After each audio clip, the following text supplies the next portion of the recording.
Welcome to the Novel Universe with your hostesses Ashley and Dawn. We rate and review the newest and most buzzworthy books. We are true book club girls who don't always agree but do enjoy a good book discussion. I'm Ashley, the fantasy architect. And I'm Dawn, the criticizer of books. Grab your favorite beverage and come and enjoy our universe.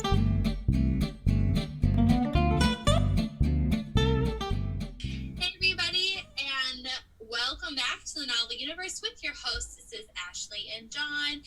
We have taken a very long time to read this book that we are prepared to talk to you guys about today. We are talking about Empire of the Vampire by Jay Kristoff. This has been, I think, one of mine and Dawn's most anticipated reads for this book, right, of the year. Yeah.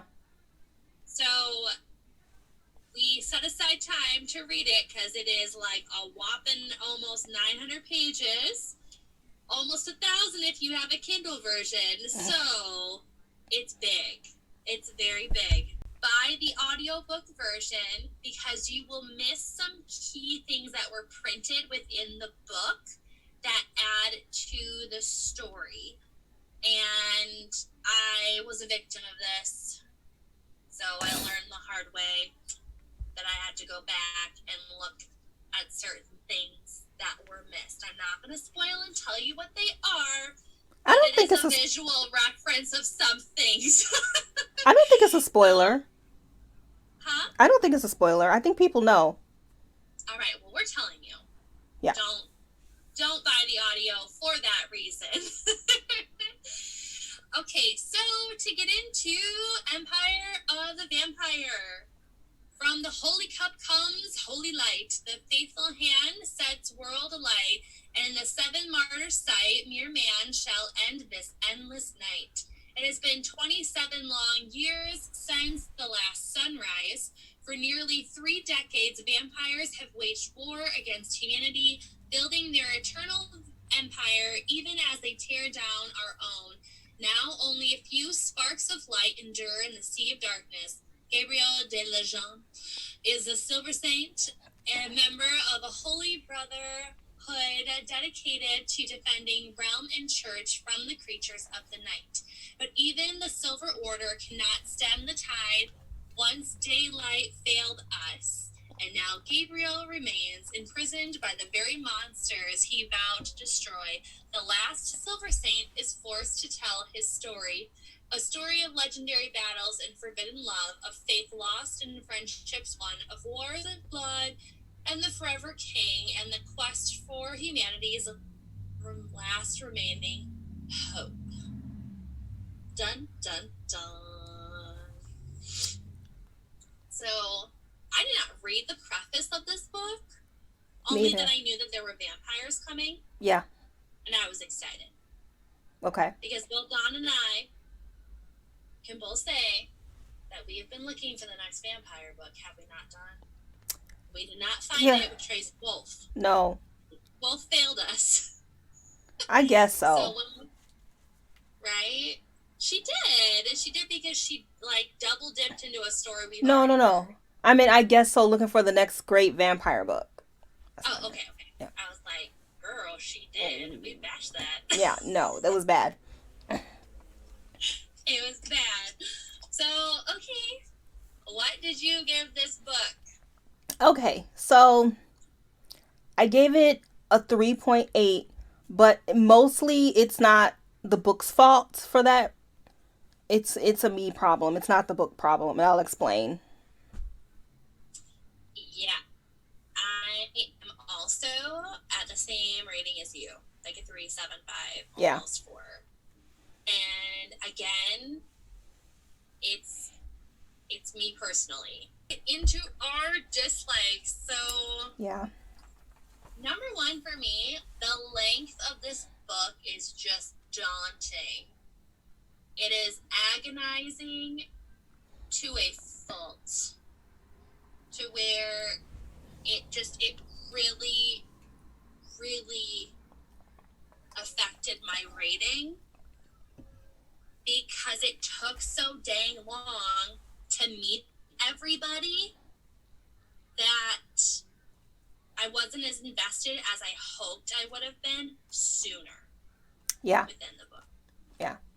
I think one of the good things about Kristoff is that he has the ability to get his point across in a short amount of pages.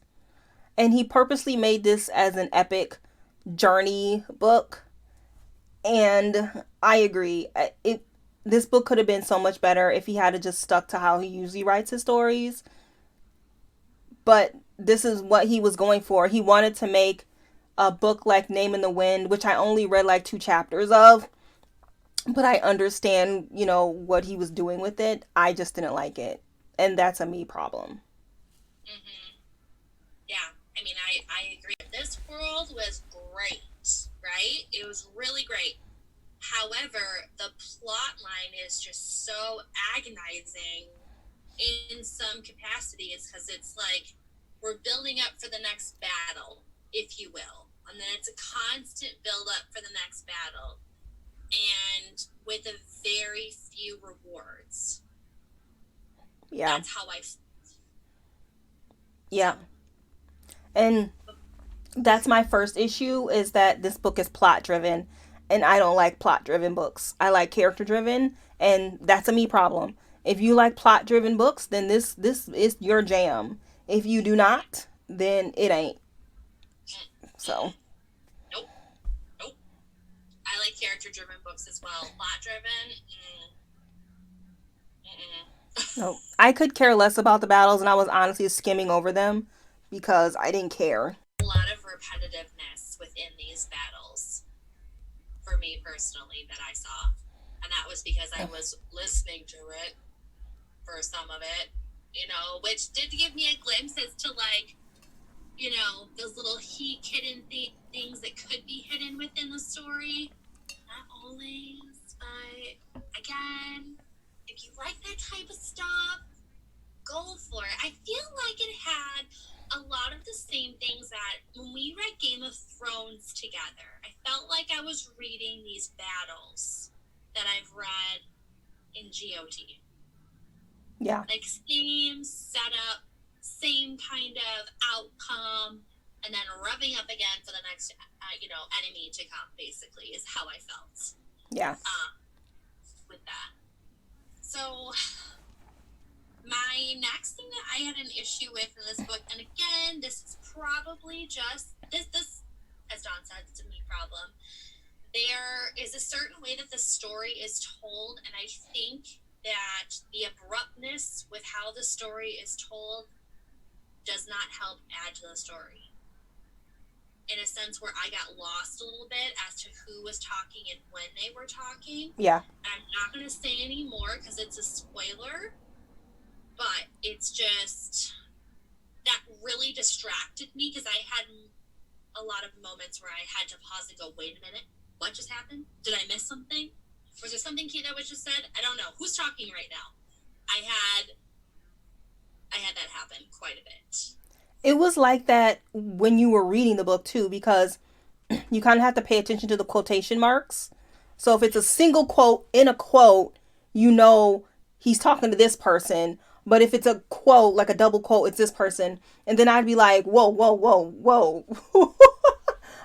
Yeah. So it was almost even worse in the book because you have to kind of pay attention to the quotation marks to kind of give you a clue as to who he's talking to. It's awful, right? Yeah. It wasn't too terrible, but yeah. Yeah, that was another big kicker for me. That was why my rating is the way that it is, because I really had an issue with that. When in a lot of other books, I've never read it this way before, so I was excited for that because it's a different type of storytelling that Kristoff is doing. But I think my brain just wasn't ready for it because it's so abrupt in a lot of manners. So yeah. Yeah. My next one is, and this kind of goes along with my first problem, was there wasn't enough character development. And we'll go into that in the spoiler section. But there were some characters that I didn't really like. I didn't like Aaron and I didn't like Talon. I kind of felt like Aaron was, I won't say totally pointless, but I don't know. They were just angry men and I was over it. It was so annoying. I didn't like the cost at all. So, um, yeah. No, I agree. I agree on a lot of mannerisms. I had an issue with our main protagonist. He kind of fell flat for me in a lot of areas just because his progression in his character is not as advanced as I would hope, especially with how lengthy this book is. I was hoping to see more of a shift in his character, whether for good or for bad, and it just kind of felt that he was like one note in a lot of manners of this book. And it was just, I had an issue with him. Yeah, I agree.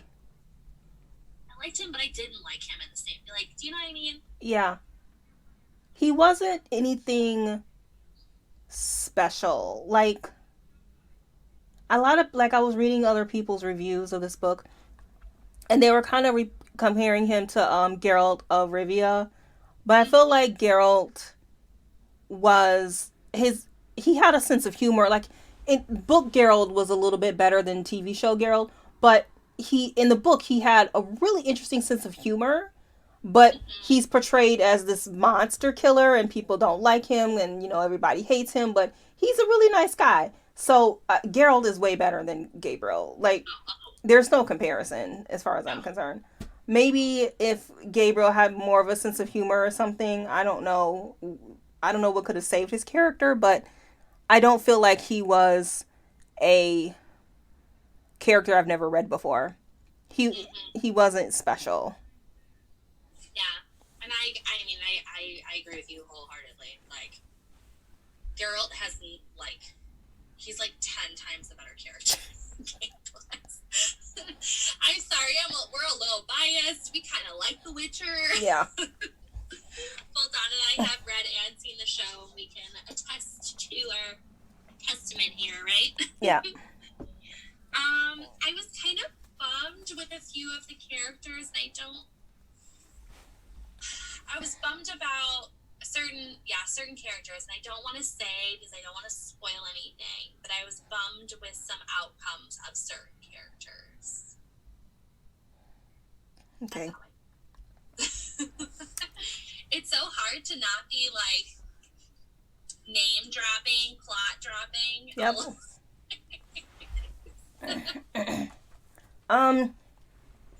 I felt like the themes weren't strong enough in this book.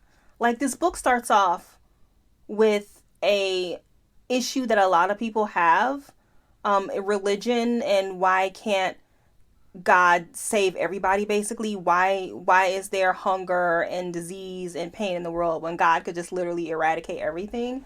And I think it was a strong beginning, and I was like, okay, let's go, let's do this. But I don't know, I felt like it wasn't explored enough. And then there was a theme of how women have no purpose in this world. And once again, I felt like nothing was really done with that, and I was waiting for it. Yep, no, I agree.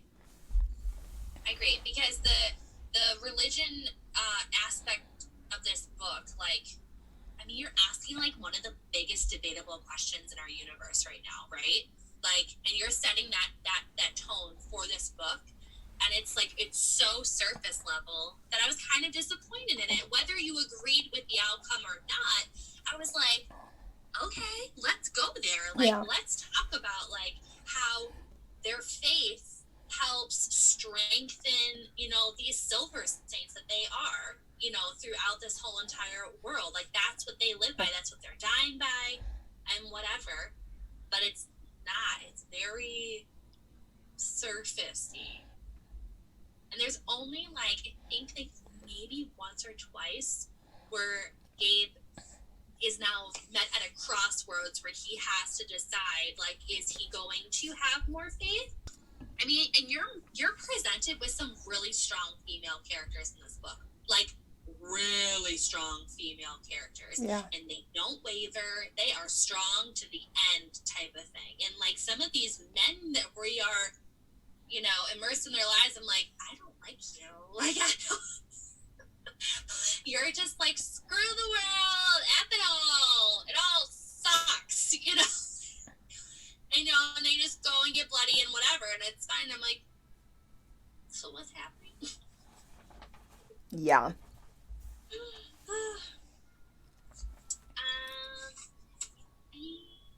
Are you ready for nitpicks yet? You got some? I don't, yeah, well, one more. Well, no. Never mind. Yeah, I only have one nitpick. Okay. So, well, I guess we should say this. It's nitpicking time. Nitpicking time. Nitpicking time.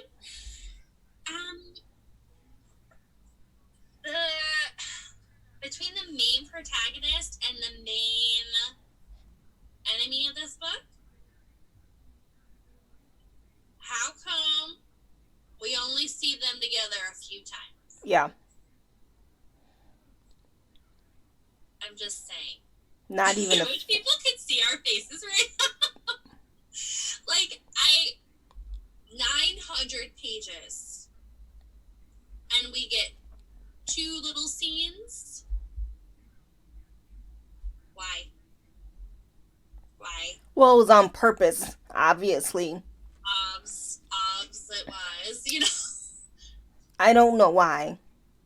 I guess there's, like, a mystery, maybe? I don't know. I guess there's a mystery.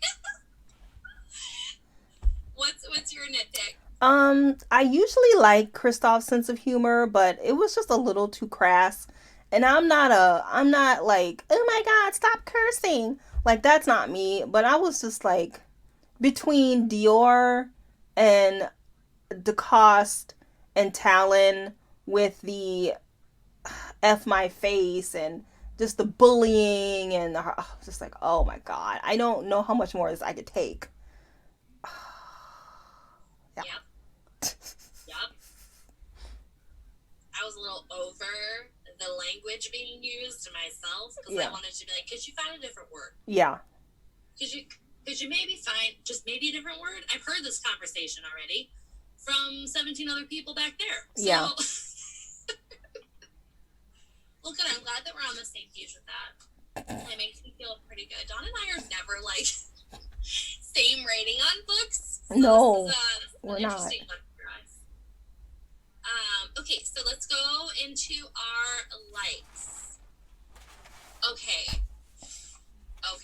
I have to say there is a specifical, is that even a word? No.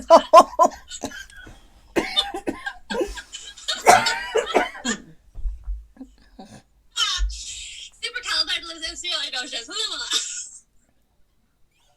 There is a distinct sword that is in this book that is Gabe's special sword that he basically won from a gambling thing or whatever. It's this magical sword. Her name is Ash Drinker, and she is like my spirit animal. Yeah. You want to stick her in your pocket and just take her with you because she's like the voice of reason, I feel like, in Gabe's world. I really do. But I loved that. I guess it's not really a character, it's an inanimate object. It could be a character. It's still a character. Yeah, it's a character. It's fine. Yeah, it's fine. What about you? Well, this was kind of a like and a dislike, but I kind of like that the plot was really simple. It was just, end the darkness and find the grail to hopefully end the darkness. Like, it was just a very simple plot. But at the same time, it was a little too simple. And I think because I wasn't interested in a lot of the characters and I felt like the book was too long, that usually if you have a simple plot, there's other things that distract you like the characters in the world, and I felt like there wasn't enough distracting. So then, because I'm reading the book and I'm like, I was reading it really fast, and I was like, wow, this isn't much of a challenge. Like I am like reading this faster than a normal Kristoff book, and I'm like, okay, this isn't challenging me. It's very, very simple words. It's not nothing to really think about, and I kind of had an issue with that. But I guess this is the like section. Never mind.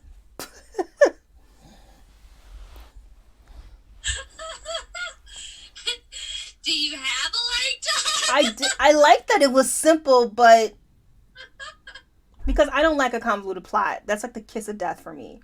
So I like that I knew what the plot was. Find the grail in the darkness. Find the grail in the darkness. Very simple plot. I like that. But it was like just not distracted well enough. Yeah. Okay, so I really liked Greyhound's character. His mentor of the sorts, but he doesn't give a crap about what happens to him. Other than, get in line, you're gonna lose it, and that's it. Like, and he's just like a no BS character, and I really liked that because he was consistent all the way throughout the story. And I won't say what other parts I'm talking about, but like all throughout the story, I liked that he did not break face because he was a likable character. Was he? To a point. Okay. I also, is it Gray Hands or Gray? I don't know what his name was. I think it's Gray Hands. Gray Hands. Gray Hands. I had him down too as a like, but I'm not gonna say anything else because I'm gonna save it for the spoiler. Okay. Okay. So, but I also liked Assturd and Dior. I think they were my favorites. Yes. I wanted more of them. Unfortunately, I don't think they were in it enough. Especially Assturd. I wanted her more. I kept, you know what? I had to go to the hospital about a month ago, and the hospital, they don't have enough channels, but one channel they did have was TBS and The Office. So I'm back. So I'm like, I have been watching The Office nonstop for 2 months.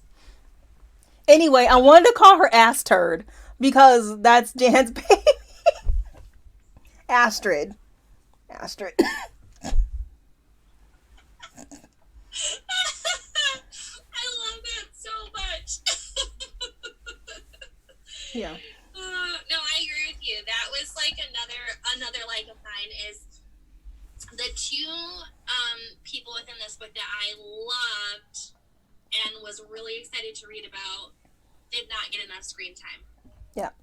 They didn't get enough screen time at all, and I'm really hoping that maybe in the second one we'll get a little bit more screen time thing. I did like, and I guess it is a spoiler, so I don't want to like get into too much detail, but there is certain things that there's conversations between Assturd and Gabriel that I really like how those were done, and I want to know why and how they were done that way. Okay, so this is not a spoiler. My last like is that it does have pictures in it, and people know that it has pictures in it because before the book came out, he was showing illustrations in his book. So the pictures were good, and sometimes I would listen to it and I didn't have the book in front of me, and then I have to go back and try to find the picture it was referencing or to see if there was a picture that went with it. But I think that all books should have pictures now because now I'm spoiled. Because I like what the characters look like. I want to know what the author is envisioning their character to look like. And everybody was in this book is hot with a smoking bod. Everybody. Every single person. Everybody. It's so true.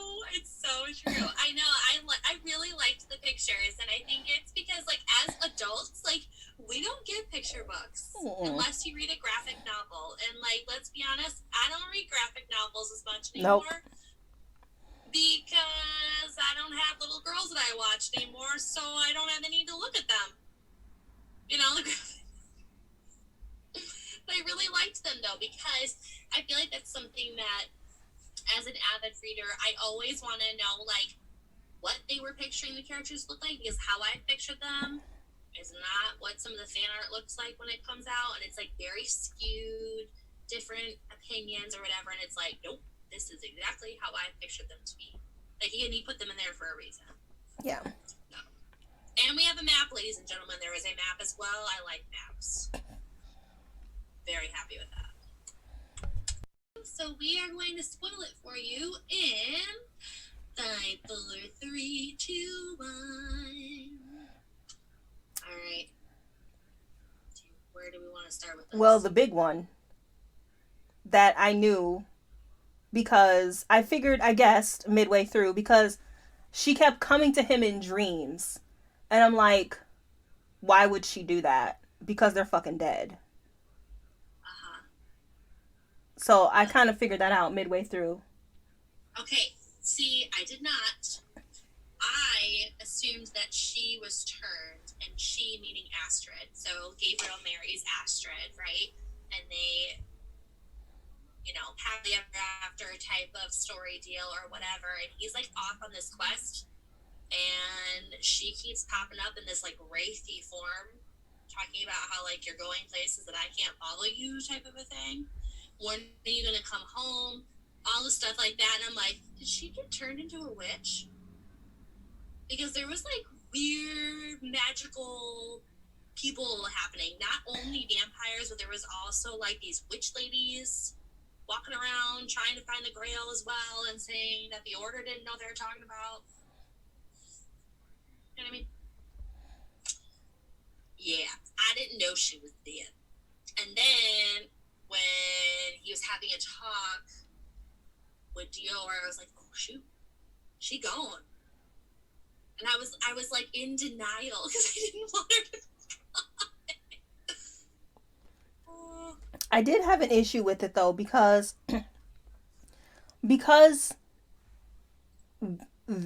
she wasn't in the story enough for me, or Patience, the daughter, for me to have some type of feeling about it. And because this book is told like non-linearly, like it would jump to when he was a teen, and then it would jump to when he was an adult, there was time. And the way this book is written, there was an opportunity for us to get to know Assturd and them as a married couple and a family. And because that didn't happen, when the scene came about, I was like, I didn't cry. I felt... What happened to that? Like, obviously you married her. Obviously you have a daughter. Does she have the same powers as you? Type of a thing? I don't know.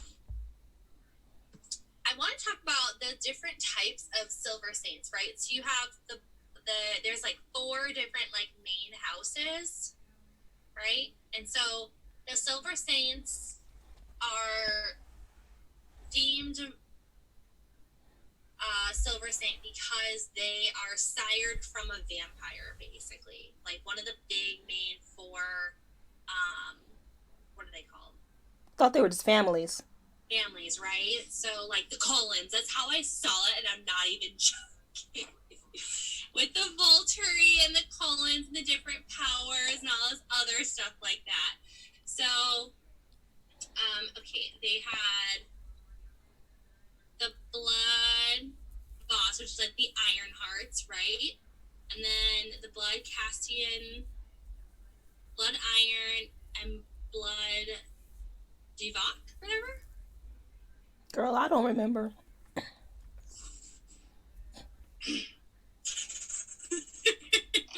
Anyway, so they all have like different powers. Like one can control and bend your will. One can like has like steel flesh basically, and the other one has they can bend and manipulate like your manners and emotions and stuff like that. Another one is like they have like super big strength or whatever. But Gabriel, of course, is not one of those houses. He is one of a hidden house. We still don't know all the answers to that one because he just burns vampires' flesh off. So yeah, that's fun. Yeah. That I did like. I did like that because of the fact that it was new, and of course he was going to be a hidden, legion, basically, somewhere else. Lineage. Yeah, and in a YA book, he would have been the chosen one and had all 4. Which is what... See, but I like that he yeah, didn't, though. yeah. That's what I was expecting, and then when they were saying he was a loser, I was like, oh, I didn't see that coming. He doesn't have any of them. Okay, cool. Which is nice. Yeah. Which is that was a really good story to tell. Like, he has this hidden lineage that no one else knows about, and it doesn't make him better than all the rest either. No. But he's just different. Or he's like mediocre and everything else going on. I really did like that. We probably have to talk about Dior. Yes. Okay, I did not see that coming at all. No, I didn't see that one. Okay. So we're presented with this 14-year-old savior of the world, right? Like, they're the chosen one that is brought of light, blah, blah, blah, and all of this stuff and whatever. It was really intense, and I don't remember all of it. But, so they seek out the Grail with Chloe, his, like, best friend, from high school. I'm just gonna say it like that, because that's just easier. And they seek out the Grail, and it's like this ratty-tatty boy. And he finds out she's a girl.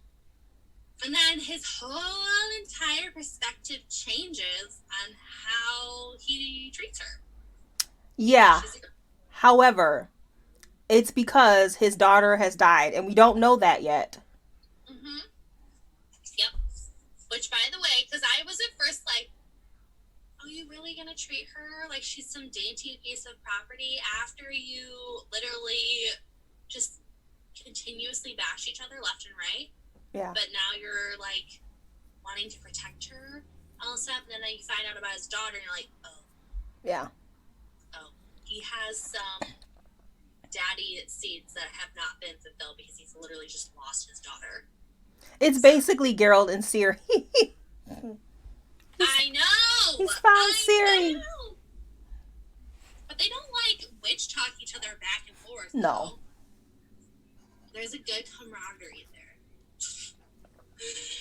But yeah, I did not see that coming, and well done, Kristoff, because that was the first time Neverland Night Tyre was, like, blindsided by something. I was like, he took the coat off to, like, give him CPR, and he's like standing there startled, and I'm like, what's wrong? Like, does he have like a giant star on his chest or something? Like, I thought like maybe there was like some sort of tattoo thing all over him, kind of like what he has as a Silver Saint, because they get all these like messages basically tattooed into them that alights when they're like full of the spirit, if you will.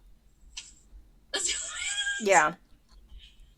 And then there's boobs, and it's like, oh wow, there's boobs. Yep, I didn't see that coming either.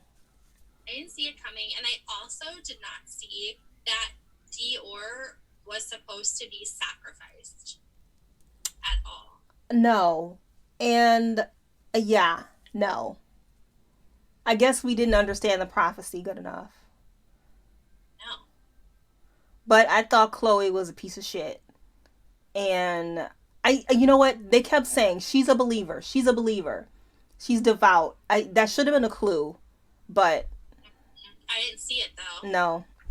I didn't see it. I was like, I thought she was like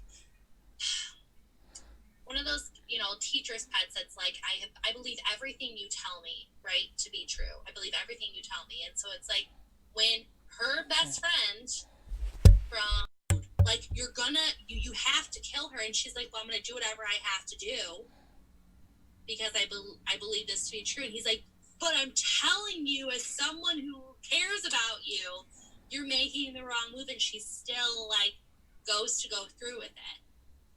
And it's just, like, so heartbreaking, because I'm like, he's lost so many people. Yeah. He's lost so many people. It's like a George Martin book. Don't get attached. They're going to die. Like, that's all I see. Don't get attached. Everybody dies. It's fine. It's fine. But I did not see Greyhand, like, slitting his throat at the end. Like, literally going to kill him. I did not see that coming at all. Yeah, that's what I want to talk about with Greyhands. It's like, this guy, I can't quite understand him, which is a good thing, but I wish he had been on the page more, because I felt like, he took Gabriel under his wing. He had such high hopes for him, and Gabriel kept disappointing him, and he kept, like, casting him out. And I don't know if it was to teach him a lesson, but in the end, I'm like, is he jealous of Gabriel? Is he disappointed in him? Because he was just like, fuck you. You defended DeCoste. How could you do that? This is our faith. It's very black and white. There is no gray. And I'm like, but he seemed to love him. But at the same time, he just had no mercy. And I wish they could have explored him a little bit more in his relationship with I want to keep calling him Gabriel, but yeah, so I really did like Greyhands, and I wish he was in it a little bit more. Yeah, because it's like, you want to understand the motive behind him, right? Yeah. Because you hold such a high hope. It's like, it's almost like a Star Wars, like, Obi-Wan Kenobi thing, right? Like, you hold such high hope for them that at the end they're going to make a sacrifice for you, because you're their, like, their student that they spent all this time molding and shaping and, edifying you in the best way that you can possibly be. And it's like, I secretly assumed that Greyhands that he understood Gabriel, like, even all the way forward, like, was trying to push him to make these decisions that everyone was like, don't do it, don't do it, don't do it. But he was pushing him towards doing it because he knew the outcome of it, or he knew he would see through, what was actually happening with their belief in this faith, right? What do you mean? That he knew that they were just as bad as the vampires, basically. Oh, okay. With having to sacrifice. You know what I'm saying? Like, to get to that point where they're starting to sacrifice people, all for the sake of other people. And it's like, but that's what they just set out to do, was not to kill any more people. Like, I don't get this here. So yeah, I didn't. That part of them having to sacrifice Yor, I did not see coming. And I was like, wow, like, what is. So, in relation to you talking about the theme of, like, does God really see, what's happening? All of this, I was really hoping that Kristoff was going to do something with that in that moment. Mm-hmm. Instead, it was just like, screw it all, we're killing everybody. And maybe that was his choice, right? Like, maybe that was his way of saying, no, it doesn't work that way. I don't know. But I was hoping in that moment that maybe there would have been, like, a pivotal line, because there is a sense of where Gabriel has to make that choice. Is he going to have faith in his sister, who tells him, hey, this is not what's supposed to happen. I know you don't believe it because you've been off fighting all this work. This is not what's supposed to happen. And he decides to put faith in his family for telling him the truth with it. And he goes after Dior. And she has enough faith in him to go, okay, I'm following you, regardless of what's happening. So I want to know what happened to Celine, his sister. I don't know what type of creature she became, because she was, like, crazy powerful or whatever. So I don't know. I want to know, because she's not alive anymore. Like, she's described as dead, but she's got like crazy powers. Yeah, she's not a newborn because she died when she was a kid. And at this point, Gabe is 32. So that would make her in her late 20s. Yeah. I don't know vampire years, so maybe she's a newborn. I feel like he said that she was a newborn. And she shouldn't have that much power. But maybe it's whoever turned her. Do we know? Yeah. Or it's like maybe... Oh, I don't know. Maybe this is just a thought. Maybe she has some of his bloodline in her veins. How? They have different dads. You don't know that. True. True. Anything can happen, Ron. Let's talk about Jean the vampire. Okay. So this whole storyline in this book is told between Gabriel is now the last standing Silver Saint in the world type of thing, maybe. I don't know. He's bloodied. He's beaten. He hasn't had a smoke in a really long time. And he's a drunk. And he goes to turn himself in to give his confession of his story and how he lost to the Grail. No. Right? No. I thought he was in prison for killing the main guy. And then Jean comes in and was like, my queen wants your story before they hang you. Is that it? Yeah. It's in the first chapter. But we don't ever see him kill the Forever King. No, exactly. And I was not happy about that. Because by the end of the book, you expect to see the last battle and how he got there. But no. You That's don't. what I'm saying. I forgot then because I'm like, well, he didn't kill him. He did kill him. He killed that chickie boo. I swear he killed him. I swear the very first sentence in the book is, oh boy killed Fabian Voss or whatever his name is. All right, you find it and you tell me because okay.